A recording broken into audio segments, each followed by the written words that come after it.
तो हेलो बच्चों, कैसे हो आप सभी लोग। आशा करता हूं सभी ठीक होंगे। दोस्तों मैं हूं सुमित ठाकुर, आपका इंग्लिश एजुकेटर। दोस्तों आज के वीडियो में मैं आप लोगों को अगले दिन की स्ट्रैटेजी बताने वाला हूं कि किस तरीके से आप इंग्लिश की प्रिपरेशन जो है उसको इफेक्टिवली कर सकते हो। अगर कुछ चीजें जो अभी इंपॉर्टेंट है और वो आप लोगों ने नहीं की हैं तो आप वो कैसे कंप्लीट कर सकते हो। ये वीडियो स्पेशली आरबीएससी बोर्ड के क्लास 12th इंग्लिश के बच्चों के लिए डेडिकेटेड है। तो इस वीडियो को एंड तक जरूर देखें और अपने दोस्तों के साथ शेयर जरूर करें ताकि उन लोगों को भी हेल्प मिल सके। सबसे पहले मैं सिलेबस को थोड़ा सा डिस्कस कर लेता हूं ताकि आप लोगों को पता चल जाए कि क्या क्या चीजें आने वाली हैं और कौन सी चीजों को प्रिपेयर करके आप अपने सिलेबस को बहुत ही अच्छे तरीके से प्रिपेयर कर सकते हो। तो बच्चों सिलेबस के अंदर हम लोगों को समझना पड़ेगा कि क्या क्या चीजें आने वाली है। जैसे देखो, सबसे पहली चीज है आप लोगों का रीडिंग सेक्शन। रीडिंग सेक्शन कितने मार्क्स का आएगा? 15 मार्क्स का आएगा। उस 15 मार्क्स की रीडिंग स्किल्स की अगर बात करूं तो मुझे लगता है कि प्रैक्टिस ही एक लौती ऐसी चीज है जो आप कर सकते हो। अगर आपने रीडिंग स्किल्स की प्रैक्टिस अच्छे से कर ली तो दैट इज एनफ। अब उसके लिए मैं कहूंगा दो दो तीन तीन पैसेज आप सॉल्व कर लो। अगर आपको पैसेज की जरूरत पड़ती है तो आप मेरे टेलीग्राम ग्रुप को ज्वाइन कर लो। मैं आपको प्रैक्टिस पेपर भेजूंगा, उसमें सॉल्यूशंस भी होंगे। प्रैक्टिस करके आप आंसर्स भी मैच करके देख सकते हो। क्यों? क्योंकि रीडिंग स्किल्स में हर बार अनसीन पैसेज न्यू आएगा, तो प्रैक्टिस के अलावा आप और कुछ नहीं कर सकते। अगर किसी चीज पे सबसे ज्यादा फोकस कर सकते हो तो वो लिटरेचर है, क्योंकि लिटरेचर में सारे चैप्टर पहले से डिसाइडेड है। उन्हीं के बेसिस पे क्वेश्चन पूछे जाएंगे, चाहे वो शॉर्ट हो, चाहे वो लॉन्ग हो, चाहे वो वेरी शॉर्ट हो। तो वो सबसे ज्यादा इंपॉर्टेंट रहेगा आप लोगों के लिए। तो 15 मार्क्स का आपका रीडिंग स्किल्स है, ठीक है। फिर इसके बाद दोस्तों आ जाता है आपका section number B. Section B जो है वो आपका राइटिंग है। राइटिंग के अंदर सबसे पहले दो शॉर्ट कंपोजिशंस आने वाली हैं, उनमें से आपको एक करना होगा, जैसे कि एडवर्टीजमेंट, नोटिस, इसके अलावा इनविटेशन। ये सारे के सारे टॉपिक्स हैं। तो इसमें आप लोगों को एक शॉर्ट कंपोजिशन करनी है। क्लियर? दूसरी चीज दोस्तों आपकी आने वाली है रिपोर्ट। तो जब हम रिपोर्ट की बात करेंगे तो रिपोर्ट आप लोगों की जो आएगी वो आएगी किसी भी इवेंट के ऊपर बेस्ड या फिर किसी भी एक्सीडेंट के ऊपर बेस्ड। तो आप लोगों को रिपोर्ट का क्वेश्चन करना है। तीसरा क्वेश्चन आप लोगों का जो आएगा वो लेटर का आएगा। लेटर के अंदर business official letter, letter to editor, application for job. अगर हम बिजनेस की बात करते हैं तो इसके अंदर आपका इंक्वायरी बेस्ड लेटर आ सकता है। इसके अलावा आपका प्लेसिंग ऑर्डर लेटर आ सकता है, या फिर आपका लेटर ऑफ कंप्लेंट, मतलब जैसे लेटर फॉर रिप्लेसमेंट, कोई चीज आपने खरीदी और उसके रिप्लेसमेंट के लिए लेटर आ सकता है। तो ये लेटर का क्वेश्चन आप लोगों का 6 मार्क्स का आना है। 5 मार्क्स का रिपोर्ट का क्वेश्चन आना है। और इसी तरीके से 5 मार्क्स का आप लोगों का notice, advertisement, invitation, acceptance, decline के अंदर क्वेश्चन आ सकता है शॉर्ट कंपोजिशन के अंदर। तो टोटल आप लोगों का कितना आ गया? राइटिंग स्किल्स आ गया आप लोगों का 16 मार्क्स का। फिर आ जाती है आपकी ग्रामर। ग्रामर 8 मार्क्स की आएगी, जिसके अंदर clauses, synthesis, phrasal verb, preposition, इसके ऊपर बेस्ड क्वेश्चन आ सकते हैं।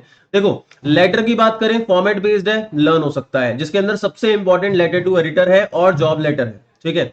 दूसरे नंबर पे रिपोर्ट की बात करें, इवेंट रिपोर्ट पूरी फॉर्मेट बेस्ड हो सकती है, उसको लर्न किया जा सकता है। नोटिस, एडवर्टीजमेंट, इन्विटेशन, ये सारे लर्निंग बेस्ड है। तो आप ये बात मान के चलो कि 16 मार्क्स का ये जो पोर्शन है ये पूरा लर्निंग बेस्ड है। अगर आप अच्छे तरीके से लर्न कर लेते हो तो आपके मार्क्स इसके अंदर कट ही नहीं सकते बच्चों, ठीक है। तो ये 16 मार्क्स तो फिक्स है। फिर रीडिंग स्किल्स बचा, तो रीडिंग स्किल्स प्रैक्टिस बेस्ड है। ग्रामर बचा, ग्रामर जो है वो प्रैक्टिस बेस्ड है। और लिटरेचर आप लोगों की 42 मार्क्स की है। इस 42 मार्क्स में से भी मेजोरिटी की अगर हम बात करते हैं तो वो मेनली आप लोगों का फ्लैमिंगो है। तो अगर आप फ्लैमिंगो को बहुत अच्छे से कर लेते हो तो आप लोग ये समझ लो कि लिटरेचर का मेजर पोर्शन आप लोगों का कवर हो जाता है। जिसमें फ्लैमिंगो का देखो प्रोज 14 मार्क्स का आ रहा है, पोइट्री भी 14 मार्क्स की आ रही है। तो 14 14 कितना हो गया? 28 मार्क्स का आपका फ्लैमिंगो हो गया। मतलब मेजर पार्ट जो है वो आपका फ्लैमिंगो का है।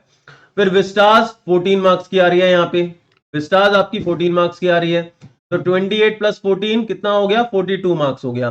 तो कहने का मतलब ये समझ लो कि डबल फ्लैमिंगो आ रही है, डबल फ्लैमिंगो आ रही है। अब उसके अंदर क्वेश्चंस कैसे कैसे आने वाले हैं? जैसे कि एक्सट्रैक्ट आने वाला है अलग अलग प्रोज से, ठीक है, जिसमें टोटल 6 एमसीक्यूज आएंगे। ओके, अब पहला क्वेश्चन एक्सट्रैक्ट, दूसरा question again long answer type question आने वाला है, तीसरा 2 शॉर्ट आंसर टाइप क्वेश्चन आने वाले हैं। अब अगर फ्लैमिंगो में अगर आपको लॉन्ग प्रिपेयर करना है तो ये चैप्टर सबसे ज्यादा इंपॉर्टेंट है। जैसे कि द रैट ट्रैप चैप्टर बहुत इंपॉर्टेंट है, जिससे लॉन्ग क्वेश्चन बहुत आता है। इंडिगो बहुत ज्यादा इंपॉर्टेंट है। और इसके अलावा अगर एक चैप्टर और आपको और करना है तो वो गोइंग प्लेसेस हो सकता है। मेरा मानना है पहले 2 चैप्टर तो सबसे ज्यादा इंपॉर्टेंट है, जिसमें से लॉन्ग ज्यादा बनते हैं, और फिर गोइंग प्लेसेस भी आप कर सकते हो। फिर इसके बाद अगर हम पोम्स की बात करते हैं, तो पोम्स के अंदर माय मदर एट 66 पोम बहुत ज्यादा इंपॉर्टेंट है। ये कई बार एग्जाम के अंदर आ चुकी है और आती भी है। और माय मदर एट 66 के बाद अ थिंग ऑफ ब्यूटी जो पोम है वो आप कर सकते हो। अगर इसके बाद तीसरी भी पूछते हो तो रोड साइड स्टैंड आप कर सकते हो। ये पोम सीबीएसई बोर्ड के एग्जाम के अंदर भी बहुत ज्यादा सेट्स के अंदर रिपीट हुई है। फिर विस्टास के अंदर अगर लॉन्ग क्वेश्चन की बात करें तो दी एनिमी चैप्टर बहुत ज्यादा इंपॉर्टेंट है। इसके अलावा on the face of it chapter बहुत ज्यादा इंपॉर्टेंट है। और third level chapter long question के लिए बहुत ज्यादा इंपॉर्टेंट है।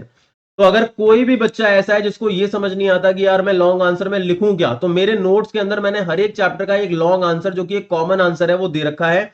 उसके थ्रू आप लोग पूरा पूरा लॉन्ग आंसर कर सकते हो। आपको कुछ नहीं करना, इन चैप्टर के वो कॉमन आंसर लर्न करने हैं। जो भी क्वेश्चन आएगा आपको उसे लिखना है और आप आसानी से बहुत अच्छे मार्क्स स्कोर कर सकते हो। तो मुझे लगता है कि अगर आपको शॉर्ट क्वेश्चंस प्रिपेयर करना है, लॉन्ग क्वेश्चन प्रिपेयर करना है, पोम्स प्रिपेयर करनी है, तो ये आप प्रिपेयर कर सकते हो मेरे कंटेंट से जो मेरे YouTube चैनल पे अवेलेबल है। तो मैं नीचे डिस्क्रिप्शन बॉक्स के अंदर आप लोगों को एक प्लेलिस्ट का लिंक दे रहा हूं, इसमें सारा का सारा सिलेबस जो है वो कंप्लीटली अवेलेबल है। आपको कुछ नहीं करना, जाना है और उसको देखना है। मेरी फ्लैमिंगो की भी पूरी की पूरी मैराथन अवेलेबल है, विस्टास की भी पूरी पूरी मैराथन अवेलेबल है, राइटिंग स्किल्स की पूरी मैराथन अवेलेबल है, पूरी चीजें अवेलेबल है। आपको कुछ नहीं करना, उसको देखना है और आराम से आप लोगों का सिलेबस जो है वो बहुत अच्छे तरीके से कंप्लीट हो जाएगा। तो दोस्तों आशा करता हूं आप लोगों को समझ में आ गया होगा कैसे क्या करना है। आप लोग इस वीडियो को ज्यादा से ज्यादा अपने फ्रेंड्स के साथ शेयर करो ताकि मैक्सिमम लोगों तक ये पहुंचे और आरबीएससी बोर्ड के जितने भी बच्चे हैं उन लोगों की प्रिपरेशन बहुत ही ज्यादा अच्छे से हो जाए। और जो भी बच्चे हैं जिनको कोई भी डाउट आता है मेरे टेलीग्राम ग्रुप को ज्वाइन कर लो। टेलीग्राम ग्रुप का लिंक नीचे डिस्क्रिप्शन बॉक्स में अवेलेबल है और तुम्हारे एग्जाम वाले दिन मैं तुम्हारा पेपर भी सॉल्व कराऊंगा। तो मेक श्योर आप लोग टेलीग्राम ग्रुप को ज्वाइन जरूर करें ताकि उसका भी लिंक आप लोगों को मिल जाए। Thank you so much for watching this video. मिलते हैं अपने अगले सेशन के अंदर, तब तक के लिए bye bye, take care and show me your love in the comment section.